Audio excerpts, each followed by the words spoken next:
ونصلي على رسوله الكريم. زما عزت مند مسلمانان ورونو نن اکثر زمون بایگان هغه د پریشانی اظهار کوي، څوک د قرضو باره کې پریشانی کوي، څوک نور غمونو پریشانی راغستې دي. نو د دې پریشانی نه د وتلو دپاره حالانکه جناب نبی کریم صلی الله علیه وسلم صحابه کرامو ته دعاګانې ښودلې دي. د جناب نبی کریم صلی الله علیه وسلم یو صحابي دی، نوم ته دی ابو امامه رضی الله تعالی عنه. یو ځل هغه مسجد کې تشریف فرماو، نبی کریم صلی الله علیه وسلم راغی، مانځه ټیم نه و. نبی اکرم صلی الله علیه وسلم ته ابو امامه څه کوې؟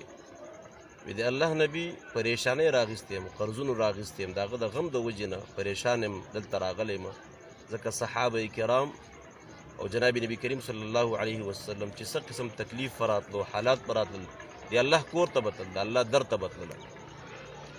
نبی کریم صلی الله علیه وسلم ته فرمایل ابو امامه داسې یو عمل او داسې دعا د تخیمه نه چې الله رب العالمین ستا د پریشانی ختمه کړي. نبی کریم صلی الله علیه وسلم ته ابو امامه سحر و ماښام د دې دعا اهتمام کوه. اللهم انی اعوذ بک من الهم والحزن واعوذ بك من العجز والكسل واعوذ بك من الجبن والبخل واعوذ بك من غلبة الدين وقهر الرجال.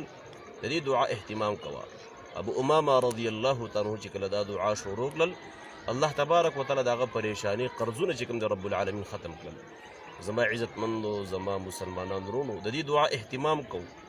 یادو باندې نه راځي، پاڼه باندې ځان ته ولیکو. د دې دعا اهتمام کو، یوه کرته وایو، درې کرته وایو، انشاءالله رب العالمین به زموږ تاسو پریشاني ختموي.